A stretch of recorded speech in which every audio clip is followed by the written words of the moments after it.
ಎಲ್ರಿಗೂ ನಮಸ್ಕಾರ. Welcome to S ಕಡ್ಕೊಳ್ಳೋ ಚಾನಲ್. ನಾನು ನಿಮ್ಮ ಪ್ರೀತಿ ಅಮೃತ್ ಸುಬೇದಾರ್. ನಾವಿರೋದು ಸವದತ್ತಿಯಲ್ಲಿ. ತಮಗೆಲ್ಲರಿಗೂ ಗೊತ್ತಿದೆ, ಈ ಬನದ ಹುಣ್ಣಿಮೆಗೆ ಜಾತ್ರೆ ಇರತಕ್ಕಂಥದ್ದು.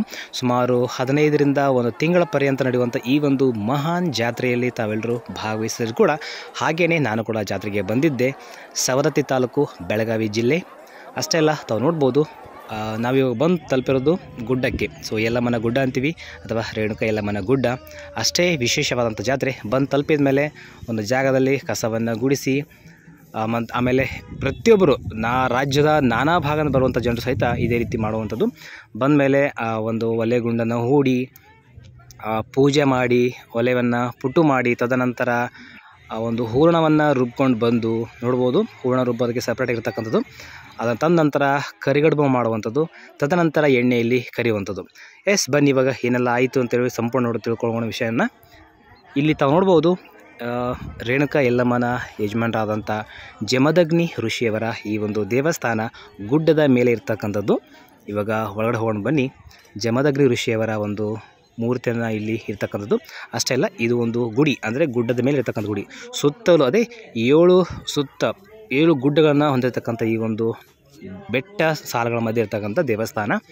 ನೀವು ಯಾವ ಕಡೆ ನೋಡಿದ್ರು ಸಹಿತ ಬೆಟ್ಟ ಗುಡ್ಡಗಳೇ ತಮಗೆ ಕಾಣ್ತವೆ. ಅದರಂತೆ ತಾವು ನೋಡ್ಬೋದು, ಇಲ್ಲಿ ಶ್ರೀ ಜಮದಗ್ನಿ ಋಷಿ ಅಂತೇಳಿ ಬೋರ್ಡ್ ಹಾಕಿದ್ದಾರೆ ನೋಡಿ. ಹಳೆಯ ಕಾಲದ ಗುಡಿ, ಒಂದು ಮೂರ್ತಿಯನ್ನು ಸಹಿತ ಪ್ರತಿಷ್ಠಾಪನೆ ಮಾಡಿರ್ತಕ್ಕಂಥದ್ದು ಇಲ್ಲಿ, ಅಂದರೆ ಅವರ ಒಂದು ಕುರುವಿನ ಸಲುವಾಗಿ. ಅದರಂತೆ ದೇವಸ್ಥಾನದ ಮುಂದೆ ಹಾಗೆ ಸಾಗ್ತಾ ಬಂದರೆ ಅಲ್ಲಲ್ಲಿ ಈ ಥರದ ಋಷಿಗಳು, ಸನ್ಯಾಸಿಗಳು ಜಪ ತಪವನ್ನು ಮಾಡ್ತಾ ಕೂತಿರ್ತಾರೆ ಯಲ್ಲಮ್ಮನ ಗುಡ್ಡದಲ್ಲಿ. ಇವಾಗ ನಾವು ಇಲ್ಲಿಂದ ಮೇನ್ ದೇವಸ್ಥಾನಕ್ಕೆ ಹೋಗುವಂಥ ಮಾರ್ಗ ಇದು. ಆ ಮಾರ್ಗದ ಮಧ್ಯೆ ಜಾತ್ರೆ ಅಂದಮೇಲೆ ಹಲವಾರು ವಿವಿಧವಾದಂಥ ಆಟಿಕೆಗಳಿರ್ತಕ್ಕಂಥದ್ದು. ಅದೇ ರೀತಿ ಈ ಹಡ್ಲಿಗೆಯನ್ನು ತುಂಬುವಂಥದ್ದು ವಿಶೇಷವಾದಂಥ ಜಾತ್ರೆಗೆ, ಸ್ಪೆಷಲಾಗಿ ರೇಣುಕಲಮ್ಮ ಜಾತ್ರೆಗೆ. ಅದರಂತೆ ಹೆಣ್ಣು ಮಕ್ಕಳಿಗೆ ಪ್ರಿಯವಾದಂಥ ಗಾಜಿನ ಬಳೆಗಳನ್ನು ಇರ್ತಕ್ಕಂಥದ್ದು. ಗಾಜಿನ ಬಳೆ ಆಗಿರ್ಬೋದು, ಹಡ್ಲಿಗೆ ತುಂಬೋದಾಗಿರ್ಬೋದು, ವಿವಿಧ ಆಟಿಕೆಗಳಾಗಿರ್ಬೋದು, ಹೀಗೆ ಹಲವು ಆಟಿಕೆಗಳಿರ್ತಕ್ಕಂಥದ್ದು. ಜಾತ್ರೆ ಅಂದಮೇಲೆ ವಿಶೇಷವಾಗಿರ್ತದೆ. ಅದರಲ್ಲೂ ಹೆಣ್ಮಕ್ಳಿಗಂತೂ ವಿಶೇಷ ಮನೋರಂಜನೆ ಕೊಡುವಂಥ ಕಾರ್ಯಕ್ರಮಗಳಾಗಿರ್ಬೋದು. ಅದರಂತೆ ಈ ಗಾಜಿನ ಬಳೆ. ಹೀಗೆ ನಾವು ಮುಂದೆ ಸಾಗ್ತಾ ಬಂದರೆ ನೋಡ್ಬೋದು, ಕುಂಕುಮ ಭಂಡಾರ, ಆ ತಾಯಿಯ ಒಂದು ದೈವತ್ವದ ಕಳೆಯನ್ನು ಹೆಚ್ಚಿಸೋದಕ್ಕೆ ಕಾರಣ ಅಂತ ಹೇಳ್ಬೋದು. ಆ ಕುಂಕುಮ ಭಂಡಾರದ ಒಂದು ಮಳಿಗೆಗಳು ಸಾಕಷ್ಟು ಇರ್ತವೆ. ಅದರಂತೆ ವಿಶೇಷವಾಗಿ ನಾನು ಕಂಡಿದ್ದು ನಮ್ಮ ಅಪ್ಪು ಸರ್ ಅವರ ಭಾವಚಿತ್ರ ನೋಡಿ. ಕರ್ನಾಟಕ ಅಷ್ಟೇ ಅಲ್ಲದೆ ಹಲವು ರಾಜ್ಯಗಳ ಜನರಲ್ಲಿ ಮನೆಯನ್ನು ಮಾಡಿರ್ತಕ್ಕಂಥವರು ನಮ್ಮ ಅಪ್ಪು ಸರ್ ಅವರು ನೋಡಿ. ಎಷ್ಟೊಂದು ಚೆನ್ನಾಗಿದೆ ಅಂಥೇಳಿ. ಜೊತೆಗೇ ಇಲ್ಲಿ ಆಟಿಕೆಗಳು ನೋಡ್ಬೋದು ತಾವು, ಹಳೆ ಕಾಲದ್ದು. ಅದನ್ನು ಇನ್ನೂ ನೆನಪಲ್ಲಿ ಇಟ್ಕೊಂಡು ಅದನ್ನು ಮುಂದಿಸ್ಕೊಂಡು ಹೋಗ್ತಾ ಇದ್ದಾರೆ. ಅದರಂತೆ ಇಲ್ಲಿ ಮಾತಂಗಿ ದೇವಾಲಯ, ಮತ್ತು ಅದನ್ನು ಸಂಪೂರ್ಣವಂತ ನೆಕ್ಸ್ಟ್ ವಿಡಿಯೋದಲ್ಲಿ ಹಾಕ್ತೀನಿ. ಈಗ ನಾವು ನೋಡ್ಬೋದು, ಒಂದು ಗುಡ್ಡದ ಮೇಲ್ಗಡೆಯಿಂದ ಒಂದು ಝೂಮ್ ತೊಗೊಂಡು ಕಾಣ್ತದೆ ನೋಡಿ. ಆ ಸಂಪೂರ್ಣವಾದಂಥ ಜಾತ್ರೆಯ ಚಿತ್ರಣವನ್ನು ನಿಮ್ಮ ಮುಂದೆ ತಿಳಿಸ್ತಾ ಹೋಗ್ತೀನಿ, ಏನು ಎತ್ತನದನ್ನು. ನೋಡೋಣ ಬನ್ನಿ. ಅಷ್ಟೇ ಅಲ್ಲ, ನಮ್ಮ ಕರ್ನಾಟಕ ರಾಜ್ಯದಲ್ಲಿ ಹಲವು ಭಾಗಗಳಿಂದ ಬರುವಂಥ ಯಲ್ಲಮ್ಮ ದೇವಿಯ ಭಕ್ತಾದಿಗಳು ಆ ತಾಯಿಯ ಒಂದು ಮೂರ್ತಿಯನ್ನು ತೆಗೆದುಕೊಂಡು ಬಂದು ಮೆರವಣಿಗೆ ಮುಖಾಂತರ ಭಂಡಾರದ ಓಕುಳಿಯನ್ನು ಆಡ್ತಾ, ಅಷ್ಟೇ ಅಲ್ಲದೆ ವಿಶೇಷವಾಗಿ ಈ ಜಾನುವಾರುಗಳನ್ನು ಸಹಿತ ತಂದು ಇಲ್ಲಿ ಪೂಜೆಯನ್ನು ಸಲ್ಲಿಸುವಂಥ ವಾಡಿಕೆ. ಒಂದೇ ನೀವು ಆ ಒಂದು ನಾದವನ್ನು ಕೇಳಬಹುದು, ಉದ್ಭೋ ಉದೋ ಯಲ್ಲಮ್ಮ, ಉದ್ಭೋ ಯಲ್ಲಮ್ಮ. ಹೀಗೆ ಎಲ್ಲರೂ ಸಹಿತ ಭಕ್ತಿಯಲ್ಲಿ ಭಾವಪರವಶರಾಗಿ ಆ ತಾಯಿಯ ನಾಮವನ್ನು ಸ್ಮರಣೆ ಮಾಡ್ತಾ, ಭಂಡಾರದ ಓಕುಳಿಯನ್ನು ಆಡ್ತಾ, ಕುಣಿದು ಕುಪ್ಪಳಿಸ್ತಾ, ಹೀಗೆ ಆ ತಾಯಿಯ ನಾಮಧ್ಯಾನವನ್ನು ಮಾಡ್ತಾ ಬರುವಂಥ ಲಕ್ಷಾಂತರ ಭಕ್ತಾದಿಗಳು ಬಂದು ಸೇರುವಂಥ ತಾಣ. ಬರೀ 1 ದಿನಕ್ಕೆ 2 ದಿನಕ್ಕೆ ಸೀಮಿತವಾದಂಥ ಜಾತ್ರೆಯಲ್ಲ. ಮಿನಿಮಮ್ ಒಂದು 15ರಿಂದ 20 ಆಗಿರ್ಬೋದು, ಕಂಟಿನ್ಯೂಸ್ ಆಗಿ 1 ತಿಂಗಳಂದ್ರೂ ತಪ್ಪಿಲ್ಲ. ಅಷ್ಟೊಂದು ದಿನಗಳ ಪರ್ಯಂತರ ನಡೆಯುವಂಥ ಈ ಒಂದು ಮಹಾ ಜಾತ್ರೆಗೆ ರಾಜ್ಯದ ನಾನಾ ಭಾಗಗಳಿಂದ ಬರುವಂಥ ಭಕ್ತಾದಿಗಳು ಇದಕ್ಕೆ ಸಾಕ್ಷಿಯಾಗಿರ್ತಾರೆ. ತಾವು ನೋಡ್ಬೋದು ನೋಡಿ. ಹಳ್ಳಿಗಳಿಂದ ಆಗಿರ್ಬೋದು, ಪಟ್ಟಣದಿಂದ ಆಗಿರ್ಬೋದು, ರಾಜ್ಯಗಳಿಂದ ಆಗಿರ್ಬೋದು, ಎಲ್ಲರೂ ಸಹಿತ ಬಂದು ಈ ಒಂದು ಶಕ್ತಿಪೀಠ, ಪವಿತ್ರ ಸ್ಥಳಕ್ಕೆ ಬಂದು ಸೇರುವಂಥದ್ದು. ಹೌದಲ್ವಾ? ಅಷ್ಟೇ ಅಲ್ಲ, ರೇಣುಕಾ ಯಲ್ಲಮ್ಮ ದೇವಿ ನವದುರ್ಗೆಯರಲ್ಲಿ ಒಂದು ಅವತಾರ. ಆ ತಾಯಿಯ ಚರಿತ್ರೆ ತಮಗೆಲ್ಲರಿಗೂ ಗೊತ್ತಿದೆ ಅಂತ ಭಾವಿಸ್ತೀನಿ. ನಾನು ಈ ಒಂದು ವಿಡಿಯೋದಲ್ಲಿ ಚರಿತ್ರೆ ಅನ್ನೋದಕ್ಕಿಂತಲೂ ಬಂದಂಥ ಭಕ್ತಾದಿಗಳ ಬಗ್ಗೆ ಆಗಿರ್ಬೋದು, ಆ ಒಂದು ಭಂಡಾರದ ಓಕುಳಿ ಬಗ್ಗೆ ಆಗಿರ್ಬೋದು, ಅದರ ನಂತರ ಆ ಒಂದು ಎಣ್ಣೆ ಹೊಂಡ ಆಗಿರ್ಬೋದು, ಆಮೇಲೆ ಜಮದಗ್ನಿಯವರ ಋಷಿಯವರ ದೇವಸ್ಥಾನ ಆಗಿರ್ಬೋದು, ಹಾಗೆ ಬಂದರೆ ಮುಂದೆ ಪರಶುರಾಮರ ದೇವಸ್ಥಾನ ಆಗಿರ್ಬೋದು. ಹೀಗೆ ಆ ಒಂದು ದೇವಸ್ಥಾನದ ಅಕ್ಕಪಕ್ಕ, ಆಮೇಲೆ ಆ ಒಂದು ಆವರಣದ ಅಕ್ಕಪಕ್ಕ ಯಾವೆಲ್ಲ ದೇವಸ್ಥಾನಗಳು ಇದ್ದೇವೆ ಹಾಗೆ ಎಲ್ಲವನ್ನು ತಿಳಿಸುವಂಥ ಪ್ರಯತ್ನ ಇಲ್ಲಿ ನೋಡ್ಬೋದು ತಾವು. ಇವರು ಗೋಕಾಕಿಂದ ಬಂದಿರತಕ್ಕಂಥ ಭಕ್ತಾದಿಗಳು. ಸೊ ನಮ್ಮ ಚಾನಲ್ ನೋಡಿ ಖುಷಿಪಟ್ಟರು, ಹಾಗೆಯೇ ಸಪೋರ್ಟ್ ಕೂಡ ಮಾಡಿದರು. ಅವರು ಕೂಡ ಧನ್ಯವಾದವನ್ನು ತಿಳಿಸ್ತಾ ಮತ್ತೆ ಏನೆಲ್ಲ ಕಾರ್ಯಕ್ರಮ ಜರುಗ್ತು ಅನ್ನೋದನ್ನು ತಿಳ್ತು ಅಂತ ಹೋಗ್ಕೊಂಡು ಬನ್ನಿ.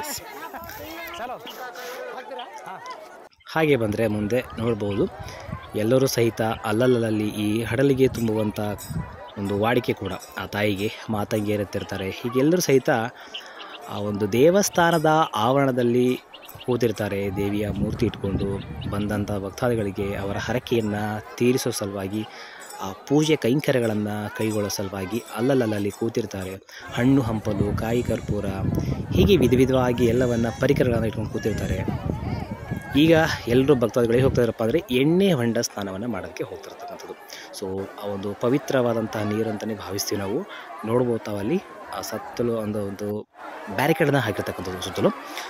ಅಲ್ಲಿಂದ ನೋಡಿ ಎಲ್ಲ ಭಕ್ತಾದಿಗಳ ಮೇಲೆ ಆ ಒಂದು ಎಣ್ಣೆ ಹೊಂಡದಲ್ಲಿರ್ತಕ್ಕಂಥ ನೀರನ್ನು ಸಿಂಪಡಿಸುವಂಥದ್ದು. ಹಾಗೆಯೇ ಇಲ್ಲಿಂದ ಆ ಒಂದು ಬಾಟಲ್ ಮುಖಾಂತರ ನೀರನ್ನು ತುಂಬಿಕೊಂಡು ಮತ್ತೆ ಮನೆಗೆ ತೆರಳುವಂಥದ್ದು. ಈ ನೀರನ್ನು ನಾವು ಪವಿತ್ರ ಒಂದು ಜಲ ಅಂತಲೇ ನಾವು ಭಾವಿಸ್ತೀವಿ ಕೂಡ. ಇದು ಹಿಂದಿನಿಂದ ನಡ್ಕೊಂಡು ಬಂದಂಥ ಒಂದು ಸಂಪ್ರದಾಯ ಕೂಡ.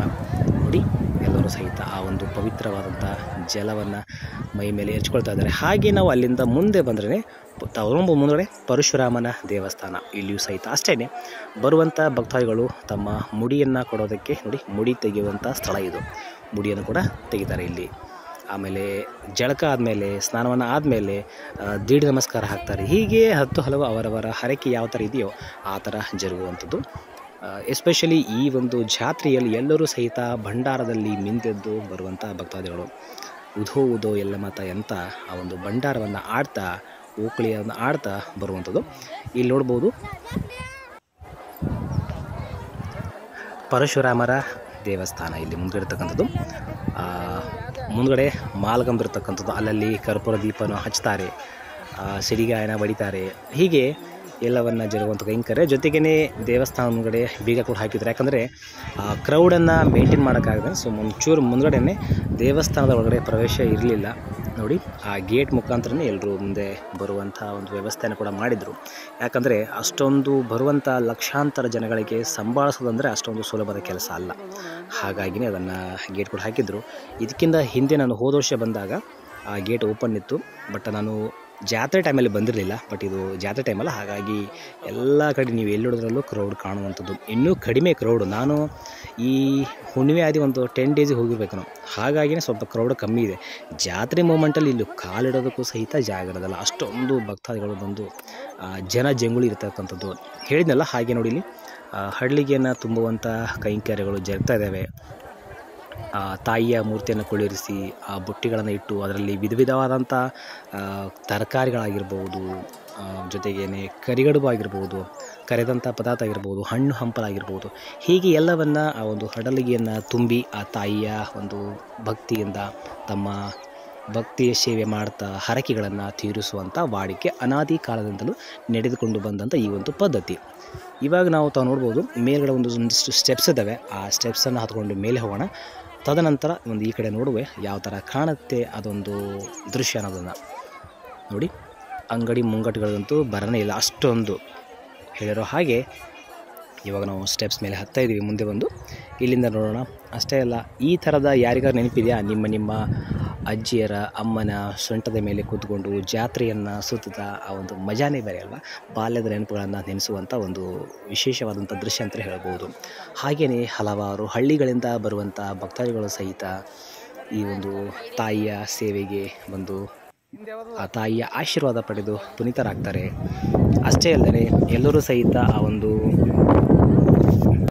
ಹಾಗೆ ನೋಡಿ ಇಲ್ಲಿ ಇದು ನಮ್ಮ ಉತ್ತರ ಕರ್ನಾಟಕದ ಭಾಗದಲ್ಲಿ ಸಿಗುವಂಥದ್ದು ಮಾತ್ರ.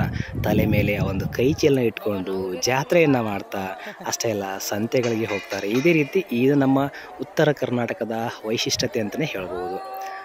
ಹಳ್ಳಿಯ ಜನರ ಮನಸ್ಸು ಹೇಗಿರುತ್ತೆ ತಮಗೆಲ್ಲ ತಿಳಿಸಿದ್ದೀನಿ, ಮುಗ್ಧವಾದಂಥ ಮನಸ್ಸು. ಹಾಗೆಯೇ ಇಲ್ಲಿ ವಿಶೇಷ ದರ್ಶನಕ್ಕೆ ಹೋಗುವಂಥ ದಾರಿ ಪ್ರತಿಯೊಬ್ಬರಿಗೆ 100 ರೂಪಾಯಿ ಇರ್ತಕ್ಕಂಥದ್ದು ಚಾರ್ಜ್. ಓಕೆನಾ? ನೀವು ಯಾರೇ ಬಂದರೂ ಸಹಿತ 100 ರೂಪಾಯಿ ಕೊಟ್ಟು ದೇವಿ ದರ್ಶನಕ್ಕೆ ಸರತಿ ಸಾಲಲ್ಲಿ ನಿಂತು ದರ್ಶನ ಮಾಡುವಂಥದ್ದು. ಬಟ್ ವಿಶೇಷವಾದ ದರ್ಶನ ಇನ್ನೊಂದು 400ರಿಂದ 500 ಚಾರ್ಜ್ ಇತ್ತು. ಬಟ್ ಕ್ರೌಡ್ ಇರೋ ಸಲುವಾಗಿ ನಾನು ಒಳಗಡೆ ಹೋಗಲಿಲ್ಲ. ಇವನ್ ಒಳಗಡೆ ಹೋದರೂ ಕೂಡ ಕ್ಯಾಮ್ರಾ ಅಲ್ಲಿ ಅಲೋ ಇರಲಿಲ್ಲ, ಹಾಗಾಗಿನೇ ಹೋಗಲಿಲ್ಲ ಒಳಗಡೆ. ಆ ಕ್ರೌಡೆಲ್ಲ ಕವರ್ ಮಾಡೋಕ್ಕಾಗಲ್ಲ ಅಂತೇಳಿ ಒಳಗಡೆ ಹೋಗಲಿಲ್ಲ. ನೋಡ್ಬೋದು ಎಲ್ಲರೂ ಸಹಿತ ಸರತಿ ಸಾಲಲ್ಲಿ ನಿಂತು ದೇವಿಯ ದರ್ಶನಕ್ಕಾಗಿ ಕಾಯ್ತಾ ಇರತಕ್ಕಂಥದ್ದು.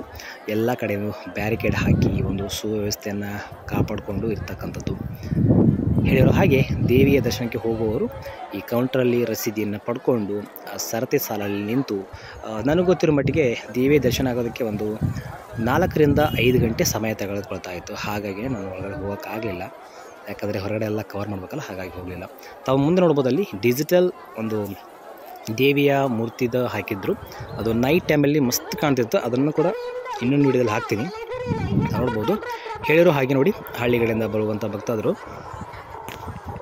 ಆ ತಾಯಿಯ ಮೂರ್ತಿಯನ್ನು ತಮ್ಮ ತಲೆ ಮೇಲೆ ಇಟ್ಕೊಂಡು ದೇವಿಯ ದರ್ಶನಕ್ಕೆ ಬರುವಂಥದ್ದು. ಇನ್ನು ಹೇಳ್ತಾ ಹೋದರೆ ಬಹಳನೇ ಇದೆ. ಇದೊಂದು ವಿಡಿಯೋದಲ್ಲಿ ಸಾಕಾಗಲ್ಲ, ಇನ್ನೊಂದು ವಿಡಿಯೋ ಕೂಡ ಹಾಕ್ತೀನಿ. ನೈಟ್ ಯಾವ ಥರ ಇತ್ತು ವ್ಯೂಸ್ ನೋಡೋದಕ್ಕೆ, ಆ ಒಂದು ಲೈಟಿಂಗ್, ದೀಪಾಲಂಕಾರ ಯಾವ ಥರ ಇತ್ತು, ಡಿಜಿಟಲ್ ಲೈಟಿಂಗ್ ಯಾವ ಥರ ಇತ್ತು, ಎಲ್ಲವನ್ನು ಸಹಿತ ಅದ್ಭುತವಾಗಿ ನೋಡೋದಕ್ಕೆ 2 ಕಣ್ಣು ಕೂಡ ಸಾಲದು, ಅಷ್ಟೊಂದು ಅದ್ಭುತವಾದಂಥ ರಮಣೀಯವಾದಂಥ ದೃಶ್ಯ. ಸುತ್ತಲೂ ಬೆಟ್ಟ ಗುಡ್ಡಗಳಿಂದ ತುಂಬಿರ್ತಕ್ಕಂಥದ್ದು, ಮಧ್ಯದಲ್ಲಿ ಕಿರಿದಾದ ಒಂದು ಸಂಧಿಯಲ್ಲಿ ಅಲ್ಲಿ ಆ ತಾಯಿ ನೆಲೆಸಿರ್ತಕ್ಕಂಥದ್ದು. ಒಟ್ಟಿನಲ್ಲಿ ಈ ದೇವಸ್ಥಾನ ನೋಡೋದೇ ನೀವು ಬಂದರೆ ನೆಕ್ಸ್ಟ್ ಟೈಮ್ ಗೊತ್ತಾಗುತ್ತೆ. ಹಾಗೆ ನೋಡಿದರೆ ಇಲ್ಲಿ ನೋಡಿ, ಜಾನುವಾರುಗಳಿಗೂ ಸಹಿತ ವಿಶೇಷವಾಗಿ ಆ ಗಂಟೆಗಳಾಗಿರ್ಬೋದು, ಹಗ್ಗಗಳು ಎಲ್ಲ ಕೂಡ ಇರ್ತಕ್ಕಂಥದ್ದು. ಹಾಗೆ ನೋಡ್ತಾ ಬೆಳಗ್ಗೆಯಿಂದ ಸಾಯಂಕಾಲವರೆ ಆಯಿತು. ನಮ್ಮ ಕನ್ನಡದ ಬಾವುಟ ನೋಡೋದಕ್ಕೆ ಎಷ್ಟು ಮುದ ಅಲ್ವಾ, ಎಷ್ಟು ಚೆಂದ ಅಲ್ವಾ ನೋಡಿ. ಸಾಯಂಕಾಲ ಸಮಯ ಇಲ್ಲೂ ಸಹಿತ ಅಷ್ಟೇ, ನಾವು ಕೂಡ ಬಂದಿದ್ವಲ್ಲ ಆ ತಾಯಿಯ ಪೂಜೆಯನ್ನು ಕೈಗೊಂಡು. ಹೇಳೋ ಹಾಗೆ ಬೆಳಿಗ್ಗೆ ಬಂದು ಕಸವನ್ನು ಗುಡಿಸಿ ಒಲೆಗೊಂಡು ಹೂಡಿ ಆ ಒಂದು ಪೂಜೆಯನ್ನು ಮಾಡಿ, ಹೂರಣವನ್ನು ರುಬ್ಬಿ ಕರಿಗಡುಬು ಮಾಡಿ ಅದನ್ನು ಕರಿದು ನಂತರ ಆ ತಾಯಿಯ ಪೂಜೆಯನ್ನು ಸಲ್ಲಿಸಿದ್ವಿ. ಅದನ್ನು ಕೂಡ ನೋಡ್ಕೊಂಡು ಬರೋಣ. ಎಸ್ ಬನ್ನಿ.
काही वेळी